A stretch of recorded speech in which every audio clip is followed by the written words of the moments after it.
പിതാവിന്റെയും പുത്രന്റെയും പരിശുദ്ധാത്മാവിന്റെയും നാമത്തിൽ ആമേൻ. വിശുദ്ധ ലൂക്കാ എഴുതിയ സുവിശേഷം 10-ാം അധ്യായം 17 മുതൽ 24 വരെയുള്ള തിരുവചനങ്ങൾ. അക്കാലത്ത് 72 പേരും സന്തോഷത്തോടെ തിരിച്ചു വന്ന് യേശുവിനോട് പറഞ്ഞു, കർത്താവേ, നിന്റെ നാമത്തിൽ പിശാചുക്കൾ പോലും ഞങ്ങൾക്ക് കീഴ്പ്പെടുന്നു. അവൻ പറഞ്ഞു, സാത്താൻ സ്വർഗത്തിൽ നിന്നും ഇടിമിന്നൽ പോലെ നിപതിക്കുന്നത് ഞാൻ കണ്ടു.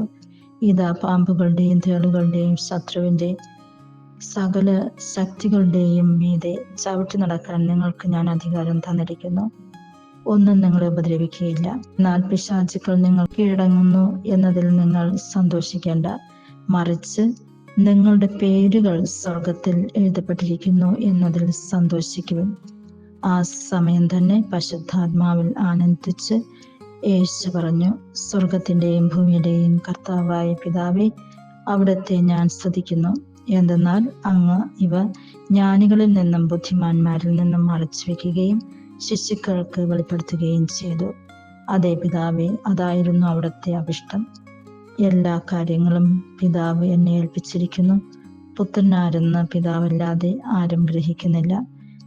പിതാവാണെന്ന് പുത്രൻ ആർക്ക് വെളിപ്പെടുത്തി കൊടുക്കാൻ ആഗ്രഹിക്കുന്നുവോ അവനും അല്ലാതെ മറ്റാരും ഗ്രഹിക്കുന്നില്ല. അവൻ ശിഷ്യന്മാരുടെ നേരെ തിരിഞ്ഞ് അവരോട് മാത്രമായി പറഞ്ഞു, നിങ്ങൾ കാണുന്നവ കാണുന്ന കണ്ണുകൾ ഭാഗ്യമുള്ളവ.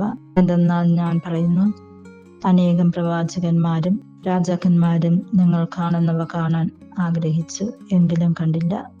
നിങ്ങൾ കേൾക്കുന്നവ കേൾക്കാൻ ആഗ്രഹിച്ചു, എങ്കിലും കേട്ടില്ല.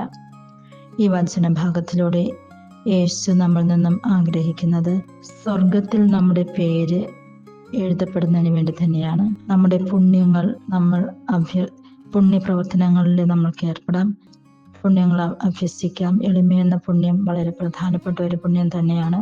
നമ്മളെപ്പോഴും നമ്മളെ തന്നെ എളിമപ്പെടുത്തുമ്പോൾ ദൈവത്തിന്റെ സാന്നിധ്യം കൂടുതലായിട്ട് നമ്മളിലുണ്ടാകും. കാരണം എളിമയുള്ളവരെ തന്നെയാണ് ദൈവം കൂടുതലും ആഗ്രഹിക്കുന്നത്. അവരുടെ കമ്പനി തന്നെയാണ് ദൈവം ആഗ്രഹിക്കുന്നതും സന്തോഷിക്കുന്നതും. എളിമയുള്ളവർക്ക് ദൈവം ജ്ഞാനം നൽകും. എളിമയുള്ളവർക്ക് ദൈവത്തിന്റെ രഹസ്യങ്ങൾ വെളിപ്പെടുത്തി കൊടുക്കും. എളിമയുള്ളവരാകാം. ഇന്ന് തിരുസഭ വിശുദ്ധ ഫ്രാൻസിസ് അസീസിയുടെ തിരുനാൾ ആഘോഷിക്കുന്നു. വിശുദ്ധ ഫ്രാൻസിസ് അസീസി രണ്ടാമത്തെ ക്രിസ്തു എന്നറിയപ്പെടുന്നു. ദാരിദ്ര്യത്തിന്റെ, എളിമയുടെയും അനുസരണയുടെയൊക്കെയും ഒരു പ്രതീകം തന്നെയാണ് വിശുദ്ധ ഫ്രാൻസിസ് അസീസിയുടെ ആ ജീവിത നമ്മൾ വായിച്ചു നോക്കുമ്പോൾ മനസ്സിലാക്കുവാനായിട്ട് സാധിക്കുന്നത് അദ്ദേഹം എത്രമാത്രം ദൈവത്തെ സ്നേഹിച്ചു എന്നുള്ളതാണ്. സർവ്വസൃഷ്ടികളോടും സുവിശേഷം പ്രസംഗിച്ച് അദ്ദേഹം കടന്നുപോയി.